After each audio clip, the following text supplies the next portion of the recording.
म्हणजे तुमचं म्हणणं आहे की राज्यात बदल झाला पाहिजे. झालाच पाहिजे, अक्षरशः बदल झालाच पाहिजे. काय केलंय बीजेपीने? शेतकरी रोज मारतात, पोरं आत्महत्या करतात, नीटचे पेपर लीक झाल्यात.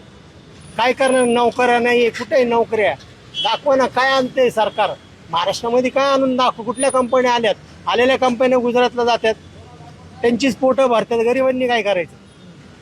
सांगा ना साहेब, तुम्ही सांगा, तुम्ही न्याय द्या. आता भाजप तर हिंदुत्ववादावरच आहे ना. काय हिंदू कुठे घेऊन बसलो? हिंदू हिंदू माणूस म्हणून जागा ना. तुम्ही माणूस म्हणून तर जागा.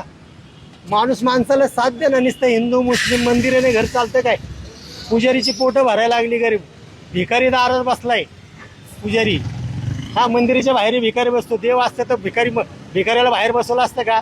पोटं त्यांची भरतात पुजाऱ्यांची. मंदिराने पोट भरणार आहे. माझा ग्रॅज्युएट मुलगा MBA झालेला, माझा नोकरी आहे, त्याला मंदिराच्या बाहेर बसतो, त्याला कोटारा घेऊन.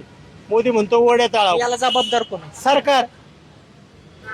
सरकार नाही होत. सरकारला तुम्हीच निवडून दिले. आम्ही निवडून नाही दिलं. आम्ही त्यांच्या विरोधात आहे सरकारच्या.